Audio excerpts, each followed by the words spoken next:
Bom dia, Inês. Um abraço. Bom dia, Luciana. Um abraço, bom dia. Sejam bem-vindos, tá?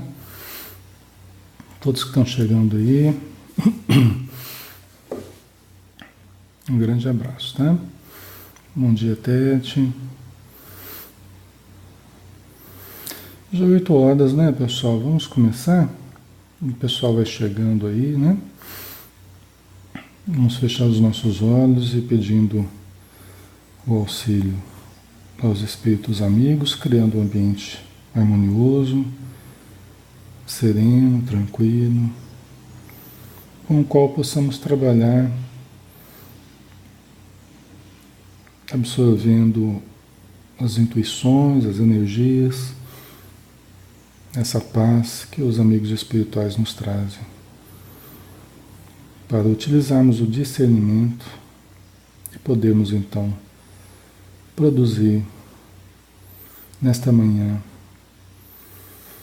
em torno deste estudo de Hermínio Miranda, que nos trouxe com tanto carinho, fruto do seu esforço, das suas experiências. Senhor Jesus, abençoa todos os irmãos encarnados que estão conosco, mas não somente os encarnados. Abençoe principalmente os irmãos necessitados da vida espiritual. Que a tua misericórdia sabe cuidar, sabe zelar, sabe amparar. Ajuda-nos, Senhor, para que neste momento tenhamos as melhores intuições, as melhores energias, os melhores sentimentos, para que juntos possamos produzir um momento de muita harmonia e paz. Obrigado por tudo, Senhor. Seja conosco, agora e sempre.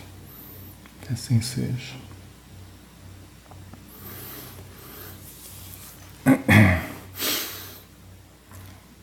Muito bem, pessoal. Vamos iniciar, né? Vamos começar. Nós vamos dar continuidade, então, ao estudo do livro Diálogo com as Sombras. Nós vamos iniciar um tópico novo hoje, tá? Nós vamos começar o tópico Outros Participantes. A gente terminou a parte que fala sobre o doutrinador, né? Nós estamos no capítulo 2, agora Outros Participantes, certo? Então vamos lá. Um grupo mediúnico não se constitui apenas de um doutrinador e alguns médiuns já desenvolvidos e preparados para os seus encargos. Há sempre outros companheiros sem mediunidade ostensiva que podem e devem participar, respeitados o limite numérico e a qualificação pessoal anteriormente referidos. Né? Quer dizer, nós temos na reunião mediúnica aqueles que auxiliam na doutrinação, os irmãos que auxiliam na psicofonia, né, na incorporação, e aqueles outros que auxiliam na sustentação, no passe, na vibração, na doação de forças, tá? Então, nós temos esses 3 participantes, né? Eu gosto, nas reuniões mediúnicas, de ter aqueles participantes que estão se tratando, alguns que passam por atendimento na casa espírita, né? Que a gente vai tendo condição de conversar, de entender, né? Os atendimentos, eles funcionam como um filtro, né? Onde a gente tem condição de conversar mais detidamente com as pessoas que estão necessitando, que sejam médiuns, que tenham condição de tirar um proveito positivo da reunião mediúnica, que já tenham uma certa base doutrinária. A gente não quer que a pessoa seja um especialista em todos os assuntos no espiritismo para poder participar, mas é preciso que haja uma base de entendimento e um mínimo de equilíbrio para que se participe, né? Então esses critérios são indispensáveis, né? Então aí seria um 4º elemento, né? Então você tem o doutrinador, os médiuns, a sustentação, e seguindo as orientações do próprio livro Desobsessão, a gente sempre tem alguns necessitados, algumas pessoas que estão observando, que estão aprendendo, né, em torno da mediunidade, em torno do grupo, como se estrutura o grupo mediúnico, e se tratando ao mesmo tempo, né? Eu gosto de ter sempre essas pessoas observando em número limitado, as reuniões não são abertas, né? Isso é muito importante. E tem alguns critérios, né? A gente sempre conversa, eu não gosto de inserir ninguém dentro da reunião mediúnica sem que passe por uma conversa, por algumas conversas em que a gente vai identificando potenciais, dificuldades, necessidades da pessoa. É absolutamente imprescindível, né? Eu não gosto de entrar numa reunião mediúnica no escuro que eu digo assim, sem saber com o que eu estou lidando, né? Com quais mediunidades, com quais problemas eu estou lidando. Tá? Então isso é absolutamente indispensável, né? Senão a gente acaba tendo surpresas, né? A gente pode ter surpresas nesse sentido. Tais participantes merecem atenção e cuidados, como quaisquer outros que integrem o grupo. Devem obedecer à mesma disciplina e entregar-se ao mesmo aprendizado doutrinário e à mesma atenta observação a que cada um dos demais é submetido. Pois ainda que não manifestamente, também trazem ao grupo a sua contribuição, né? São geralmente amigos e parentes de um ou outro membro e sentem-se atraídos pelo trabalho, né? Então, é claro que quando alguém começa a colher benefícios do trabalho, né, e os benefícios vêm, porque a reunião mediúnica é a reunião mais terapêutica da casa espírita, né? Então, quando alguém começa a colher benefícios do trabalho mediúnico, é normal que queira trazer um parente, queira trazer um amigo, é normal isso, né?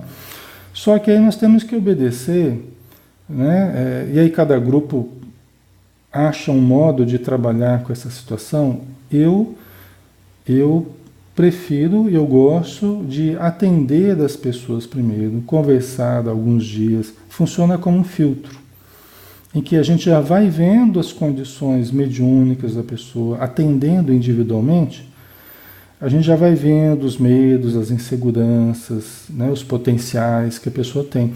Muitas vezes a gente vai atender, atendimento fraterno mesmo, né, que a gente realiza após a reunião pública.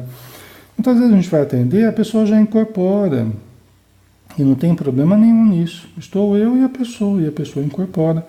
E aí nós vamos tendo condição de fazer os primeiros auxílios fora do grupo mediúnico.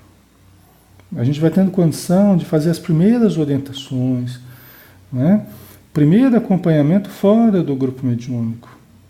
E aí a pessoa, através desses atendimentos individuais, ela já vai inclusive se equilibrando, né? Passam-se algumas semanas, a gente vai orientando como a pessoa pode fazer, o que ela pode ler, né? Como que ela pode se preparar.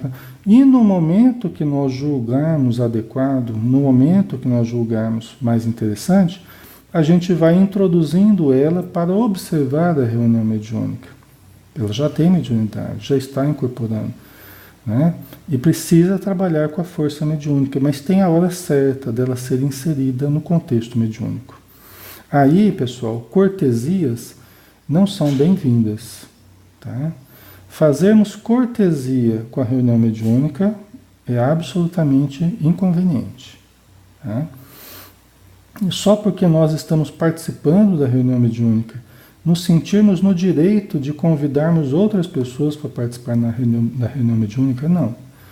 Tá? Aí nós temos que ter o bom senso, né?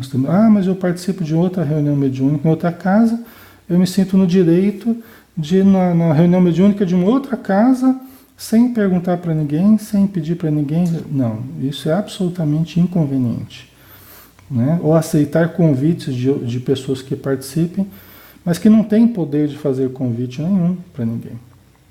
Então, isso aí nós temos que ter bom senso, né? Tem que conversar primeiro com o dirigente do grupo, né? Se há um curso, vamos conversar, vamos perguntar. Ainda está em tempo de inserir novas pessoas?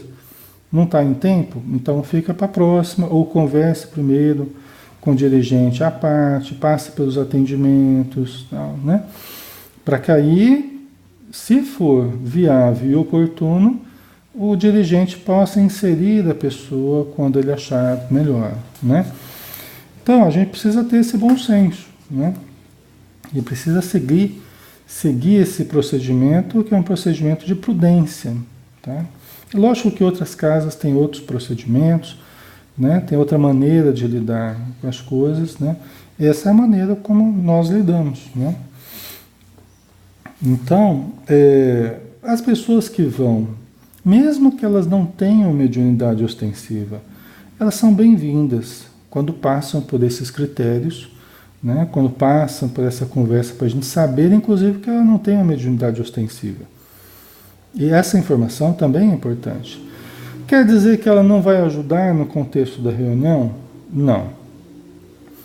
Todos acabam auxiliando, porque todos doam forças ectoplásmicas, todos doam energias, tá?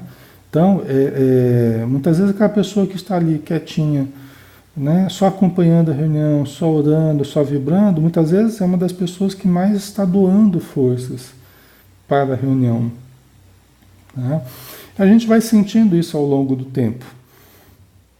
A gente vai sentindo a presença da pessoa, o quanto ela soma na reunião mediúnica. Isso é uma coisa que a gente vai percebendo, né? A gente sente quando a pessoa está e quando a pessoa não está, a diferença que é vibratória. Tá? Tem pessoas que têm um impacto muito bom sobre a reunião. E é normal que algumas pessoas novas, né, que são admitidas à reunião, elas também tenham um certo impacto de aumentar o peso da reunião. Por quê? Porque elas trazem necessidades, né? Então é aquele primeiro impacto. Depois, com o tempo, vai aliviando esse impacto, vai havendo uma acomodação boa, uma acomodação positiva, um ajustamento vibratório, né? À medida que a pessoa vai se equilibrando também, vai se harmonizando, né? Aí o impacto vai diminuindo. O entrosamento vibratório com o grupo vai melhorando, né? Por isso que não é bom inserir muitas pessoas ao mesmo tempo, né? Nós não podemos imaginar entrar 7 pessoas, 5 pessoas diferentes ao mesmo tempo. Isso tem impacto muito grande sobre a reunião. O bom é inserir uma, no máximo 2 pessoas, né? Num dia, para não ter muito impacto, certo? Impacto vibratório, né? Bom dia a todos que estão chegando, um grande abraço, sejam bem-vindos, viu? André, Fedato, Sandra, Socorro, Cleide, Leila, Graça, Zezé, Eliana, Ilka, Nice, Carmen Marques, Ivan, um abração, viu? Fábio Garcia, Cineia Pinto. Vamos lá, né? Vamos estudar. Então, continuando aqui, né? São geralmente amigos e parentes de um ou outro membro e sentem-se atraídos pelo trabalho. É necessário estudar bem e discutir com franqueza as suas motivações, né? Por isso que conversar com essas pessoas primeiro, né? A entender a motivação dela, a necessidade, tá? Aqui o Hermínio Miranda, embora se use ou se fale do diálogo com as sombras como um exemplo de necessidade de estudo, necessidade de certificado, de cursos, de coisa para entrar na reunião mediúnica, o Hermínio Miranda ele é avesso a isso. O Hermínio Miranda é avesso a essa burocracia para se entrar na reunião mediúnica. E o Hermínio Miranda deixa muito claro isso no livro Diversidade dos Carismas, quando ele fala da Regina, daquela médium, não pseudônimo, né? da Regina, da dificuldade que ela teve de começar a trabalhar numa casa, numa reunião mediúnica, de achar uma reunião mediúnica por causa da burocracia, por causa né, das dificuldades das casas. Ele é avesso a essa burocracia das casas espíritas no trato com a mediunidade. Tanto que ele acabou estruturando, usa-se Hermínio Miranda como exemplo de uma pessoa que seguiu todos os preceitos, né, que no movimento espírita se fala sobre a mediunidade. O Hermínio Miranda, ele fazia as reuniões mediúnicas na casa dele. Ele acabou nem se entrosando com casas espíritas, ele acabou estruturando o trabalho dele na casa dele. Ele fala isso aqui no Diálogo com as Sombras. As pessoas parecem que leem o livro, mas não ouvem o que ele está dizendo aqui. Ele acabou estruturando na casa dele, num cômodo à parte. Tá? Ele acabou não se vinculando a uma casa espírita. Não que isso tenha que ser o padrão. Não acho que fazer reunião em casa tenha que ser o padrão, ou seja o padrão. Não é. Né? Mas usa-se Hermínio Miranda como exemplo de rigidez, exemplo de... E não é por aí não. Tá? E ele foi um ponto fora da curva. O Hermínio Miranda foi um ponto fora da curva. Né? Pelas condições dele, pelo conhecimento dele, pelo equilíbrio, pela seriedade. Né? Acredito sim que a gente deva fazer, via de regra, na casa espírita. Né? Mas eu, como ele, como Hermínio Miranda, eu também não acho que a pessoa tem que ter cursos para participar de reunião mediúnica. Acho que os cursos são bem-vindos. Acho que os cursos, né, os estudos todos, é para a vida toda. Isso aí nós não vamos parar nunca de estudar. Mas não que sejam critérios para se participar. Por isso que o Hermínio Miranda está dizendo aqui sobre os outros participantes. É necessário estudar bem e discutir com franqueza. Esse estudar bem não é estudar cursos, tá? É analisar bem. É conversar com a pessoa para entender as motivações dela, tá? É bom a gente explicar bem direitinho para o pessoal não fazer confusão, né? É necessário estudar bem e discutir com franqueza as suas motivações. Estão interessados num trabalho sério, cansativo, contínuo e disciplinado? Quer dizer, as pessoas que estão se aproximando, querendo participar, ou necessitando participar, mas elas estão, de fato, interessadas num trabalho sério? Elas estão interessadas, né, na disciplina, em todos os cuidados que nós temos em torno da reunião mediúnica? É claro que, em se tratando, né, da busca de um tratamento, de uma melhora, é lógico que as pessoas, a princípio, elas não estão muito afeitas ainda a tudo isso. Porque elas estão em busca de uma melhora, de aprender a lidar com algo que elas ainda não sabem como lidar, né? Por isso que eu trato algumas pessoas no contexto da reunião mediúnica, onde elas vão observando, e nós vamos observando as pessoas que estão sendo tratadas, porque é um período probatório também. É um período probatório. Tá? Tem as pessoas que estão na mesa junto conosco, tem as pessoas que vão observando, que vão sendo admitidas por ser produtivo, por ser viável a participação delas. Mas é um período probatório, é um período de aprendizado, de tratamento, de observação, mas é um período ainda que a gente observa a constância da pessoa, a pontualidade da pessoa, a disciplina, né? Como é que ela é de grupo e tal. Pode ser que futuramente ela seja absorvida pelo grupo. E pode ser que ela não se sustente dentro do grupo. Entendeu? Ou que melhora um pouquinho e a própria espiritualidade afasta ela porque era aquilo mesmo, era aquela melhora, né? Era aquilo que era possível para aquela pessoa, não mais do que isso. Né? Então, muitas coisas eu deixo a cargo da espiritualidade. Eu não quero ter o controle total da reunião mediúnica. Eu quero estar bem intuído para que a espiritualidade possa aproximar ou afastar aqueles que ela julgar mais conveniente. E é interessante, pessoal, que quando a gente trabalha assim, realmente, as pessoas que não têm condição ainda, com o tempo, de, de, de se afinizarem com um trabalho mais sério, um trabalho mais profundo, mais disciplinado, elas vão sendo afastadas mesmo do grupo.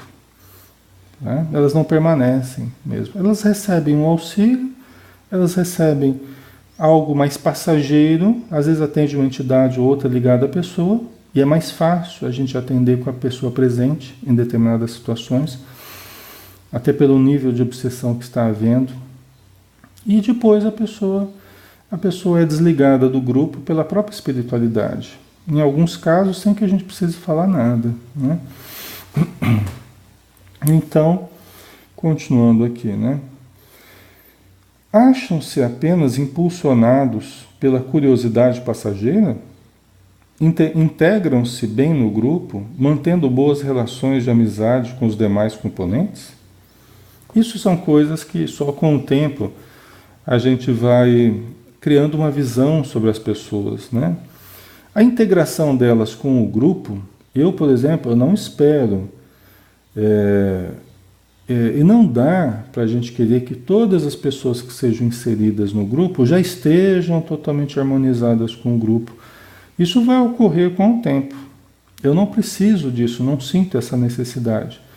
Da pessoa já estar totalmente integrada com a casa, totalmente. Antigamente eu pensava assim, antigamente eu fazia assim, pensava assim, mas eu vi que isso não é viável para todos os casos. Que as pessoas que chegam às vezes com necessidades específicas, que vêm através do tratamento, nós não podemos esperar que primeiro elas se integrem com todo mundo, tá, pessoal? Seria uma coisa, seria pedir demais, né?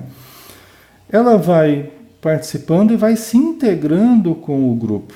E ela ficando melhor, ela vai cada vez mais se integrando com a casa. E vai querendo ajudar mais, e vai querendo, né, prestar serviços também na casa, participar dos estudos, à medida que ela vai ficando melhor. Às vezes a gente quer colher onde a gente ainda nem semeou. No movimento espírita está acontecendo muito isso hoje em dia. O pessoal quer colher onde eles nem cuidaram. Quer colher tudo pronto. Quer colher afinidade, sintonia, bom relacionamento, mediunidade equilibrada. Quer colher tudo sem antes nem semear. Né? Como é que a gente vai colher sem antes semear? Não sei se vocês estão entendendo o que eu quero dizer. Às vezes a gente está querendo as mediunidades tudo pronto, né? Tudo funcionando direitinho e tal, só por conta do estudo, como se o estudo fosse uma panaceia que resolvesse todos os nossos problemas, né? E a pessoa já fosse ele totalmente harmonizado com a casa, com o grupo, né? E que esse equilíbrio que a pessoa viveria fosse uma coisa vinda do acaso. E não é assim. Tem muitos casos que a pessoa se aproxima realmente desequilibrada, necessitada, precisando equilibrar o fluxo mediúnico. E ela não consegue sem antes começar, né, a participar de uma reunião mediúnica, a gastar o excedente de forças mediúnicas, mesmo que ela não comece dando passividade, mas só de participar, a energia dela já começa a ser utilizada para a reunião mediúnica e ela vai começando a se equilibrar. Aí se torna viável um maior entrosamento com o grupo, um maior entrosamento com os estudos, um maior entrosamento com a casa, porque aí ela já está melhor, ela já está se sentindo melhor, né? Ela vai se equilibrando com o tempo, tá? Então, às vezes a gente está querendo colher onde a gente nem cuidou, nem plantou, nem semeou, pessoal. Aí não dá, é inviável, né? Aí é inviável, tá? Isso aqui, tudo que eu estou falando, pessoal, são coisas que eu vivo, tá? Não é coisa só teórica, é a minha prática, tá? Essa aqui é a prática de anos que a gente tem no atendimento, na junção do consultório psicológico com a prática mediúnica, com a casa espírita, né? Então eu posso trazer aqui dezenas de casos, né, da inserção das pessoas na reunião mediúnica, que hoje estão trabalhando, que estão bem. Então isso aqui não é teoria não, isso aqui é prática. É lógico que tem uma teoria que permeia, e é isso que eu estou tratando com vocês, né? Existe uma teoria que permeia tudo isso, né?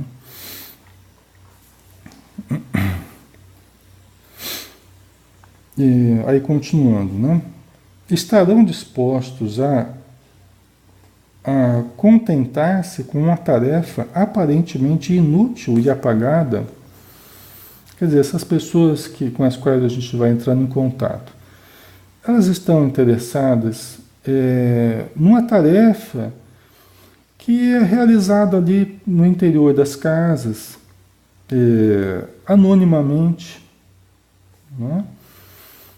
Não existem propagandas, não existem projeções, não existem, vamos dizer assim, somos nós ali, né? Então, para quem gosta de chamar a atenção, para quem gosta de aparecer, ou está buscando uma coisa mais superficial, quer dizer, vai se contentar com esse tipo de reunião.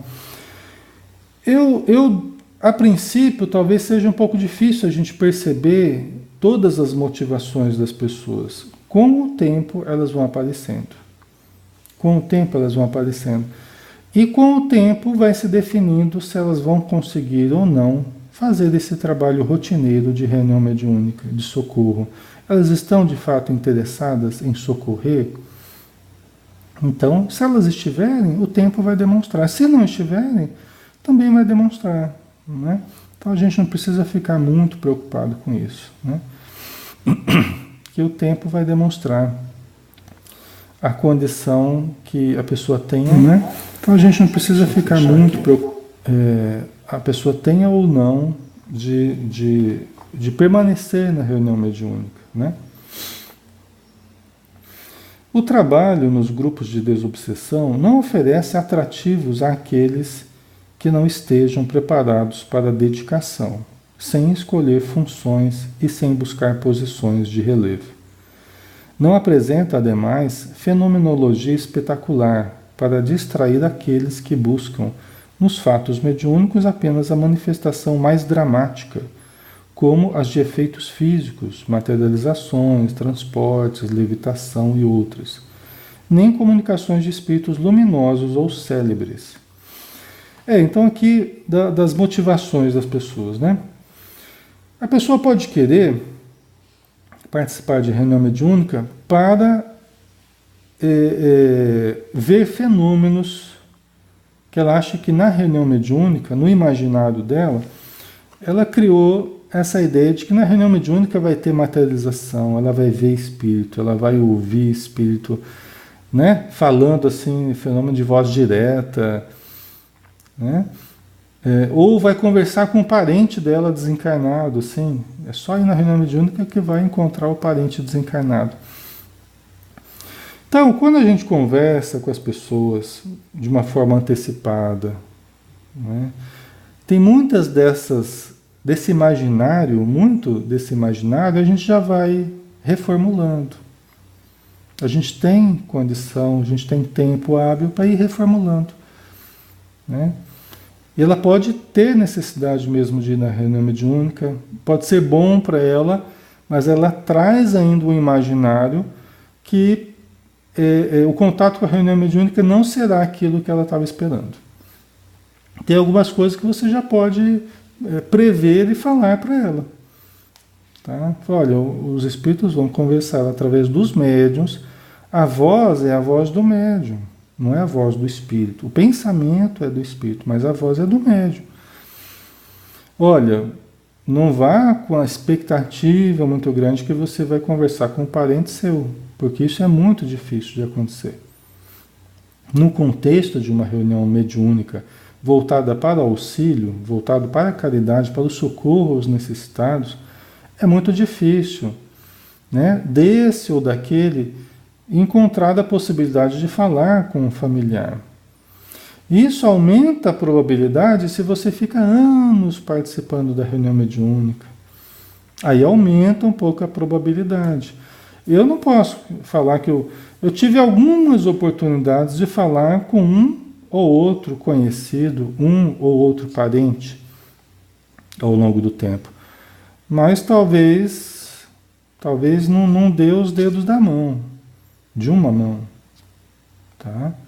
Em 30 anos de reunião mediúnica, né? As possibilidades de conversar com esse ou aquele parente são reduzidíssimas. Por quê? Porque, primeiro, quantas pessoas estão na reunião mediúnica? Quantos necessitados nós atendemos numa reunião mediúnica? Né? E a reunião mediúnica não é voltada para atender esse ou aquele capricho, essa ou aquela necessidade dos participantes, a não ser que ela seja uma necessidade premente, que hajam méritos e que hajam possibilidades de comunicação. Né? É uma questão à parte essa. Mas não dá. Há possibilidade? Há, mas nós não podemos ir para a reunião com essa expectativa. Né? A gente fala que o telefone toca de lá para cá, não daqui para lá. Né? Então a gente nunca pode gerar promessas às pessoas. Ah, mas o meu marido acabou de falecer, eu queria ir lá na reunião para conversar com ele. Aí você já fala, olha, né? Nós não sabemos a condição que ele está. Pode ser que ele seja um dos auxiliados na reunião. Muitas vezes a gente nem vem a saber quem é que está sendo auxiliado. Porque a gente não fica pedindo o RG do espírito, CPF, a gente não fica pedindo detalhes, nem nomes a gente fica pedindo. Né? Se ele estiver bem, também não dá para a gente prometer que você vai falar com o seu marido, ou filho, ou mãe, ou, né? Não dá para a gente prometer nada nesse sentido, certo?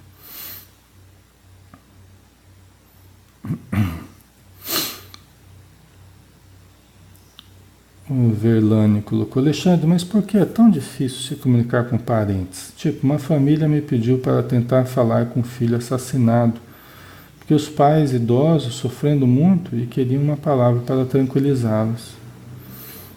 Então, mas aí, veja bem, nesse caso específico que você falou, né, Verlane, falar com um filho que foi assassinado, aí depende de quanto tempo que ele foi assassinado, né? A condição que ele está no momento, nós não sabemos, né?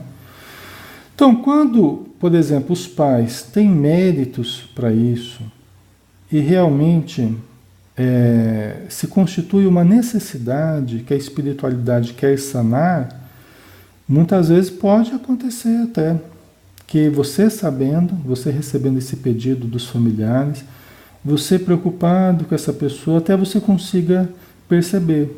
Às vezes você percebe alguém necessitado mesmo, né? Que esse que foi assassinado está necessitado no plano espiritual. Às vezes você consegue auxiliar, inclusive, através da sua mediunidade ou através do grupo, né? E às vezes você vai ter que falar, inclusive, né, para os familiares, não que ele foi atendido e estava necessitado. Você vai falar, né? Você vai falar assim, olha, ele está bem, né? Fiquem tranquilos, ele está bem. Você não vai falar que ele estava sofrendo, né, que se comunicou em estado de sofrimento e tal. São muitos casos, né? É muito complexo isso. Cada caso é um caso, né?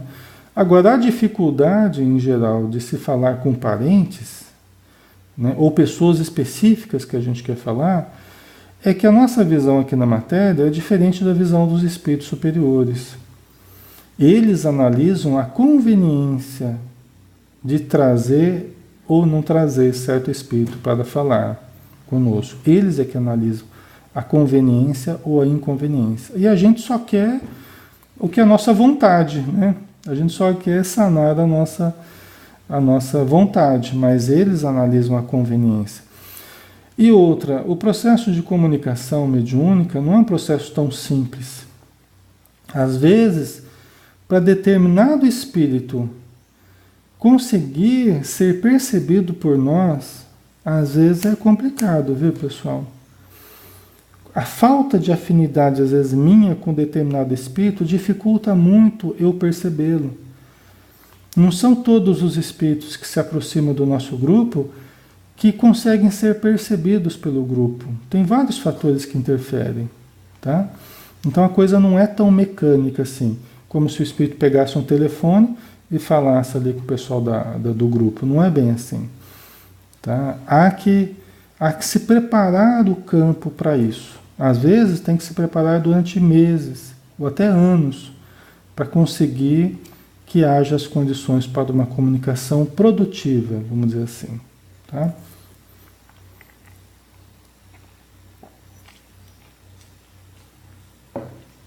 Certo? Então vamos lá.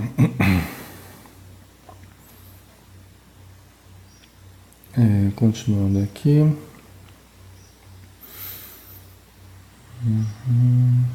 Tá. Então, as motivações das pessoas, né? Quando elas vão buscando falar com parentes, a gente já tem que, até para elas não se frustrarem, né? A gente já tem que explicar. Explicar que a reunião mediúnica não vai ter fenômenos físicos, de levitação, de materialização, tá? Não vai haver, ok? A gente não pode ir na reunião pensando que vai ter isso, porque não vai ter, tá? Aí continuando, né? E também uma outra coisa que às vezes as pessoas podem, e é que o Hermínio Miranda está falando aqui, nem comunicações de espíritos luminosos ou célebres. Tá, que se comunicam às vezes espíritos luminosos, os espíritos né, evoluídos, bons, amorosos, sim, dependendo da nossa condição, da condição dos médios. Nós podemos ter essa ou aquela comunicação, geralmente mais no final da reunião, espíritos de luz trazendo a sua mensagem, trazendo o seu auxílio, tá? Isso é até bastante presente na reunião, né, esse tipo de comunicação. Agora, mas eu queria ir para ouvir o Bezerra de Menezes, mas eu queria para ouvir o Chico Xavier, eu queria para ouvir a Joana de Anjos falar, né? Eu queria para ouvir o Emmanuel, eu queria para ouvir... Aí não dá, né, pessoal? Aí é melhor que a gente desfaça também essa ideia, porque não é, né? Nas nossas reuniões pode até haver a comunicação de algum desses numa eventualidade, porque nós não somos nem tão merecedores de espíritos dessa condição, né? E grupos que começam toda hora a se comunicar, Bezerra de Menezes, toda hora a se comunicar Emmanuel, ou Chico Xavier, ou qualquer outro, né? A gente já tem que colocar as barbas de molho, né? Você toda hora fala, o espírito... Qualquer coisinha está lá o Bezerra de Menezes orientando, aí você já fica meio assim, né? Por quê? Porque não é, né? Tem tantos espíritos que nos auxiliam e que não fazem a mínima questão de ter o seu nome divulgado, de ser do nome conhecido. Por que que num certo grupo só dá espírito... É Allan Kardec se comunicando, e aí vai, Gabriel Delane, né? A realidade da prática mediúnica demonstra que não é por aí, né? Ou aquele grupo só aceita comunicação se tiver um nome bonito por detrás, não é? Às vezes o grupo só aceita comunicação, só fica empolgado com a comunicação se o espírito falar que é um espírito desses bem conhecidos. Quer dizer, aí o grupo também não está bem ajustado, né? O grupo não está bem equilibrado, né? E geralmente tem muito de vaidade, né, nesse sentido. De só valorizar espíritos que vêm com Maria de Nazaré, né, Nossa Senhora, e aí vai, né? Se duvidar, o próprio Jesus está se comunicando no grupo mediúnico. Aí a gente tem que pôr as barbas de molho, né, que provavelmente o grupo está entrando sutilmente ou menos sutilmente num processo de fascinação, né, pessoal? E não há necessidade disso. Não há. Às vezes, pessoal, é até mais interessante quando um médium percebe, e às vezes eu já tive uma comunicação que eu mesmo dei, de sentir uma vibração muito intensa, de perceber até características de determinada presença, mas eu não faço nenhuma questão de citar nomes. Eu não faço nenhuma questão de citar nomes, né? E nesse caso, frequentemente os espíritos nem se identificam, nem falam nada. Às vezes, algum da reunião fala assim, olha, mas eu lembrei de tal espírito na hora da comunicação. Pergunta para mim, né? Eu faço, olha, não sei, não percebi. Não percebi. Só senti uma vibração muito boa. Eu falo assim. Por quê? Para que a gente vai complicar as coisas que são simples? O que importa é a vibração, o que importa é a informação, ser coerente, não ser, ser boa ou não ser. Isso é o que importa. Os nomes, pessoal, tem gente que se empolga muito com nomes, né? E para nós não adianta muita coisa, entendeu? Certo? Então vamos lá.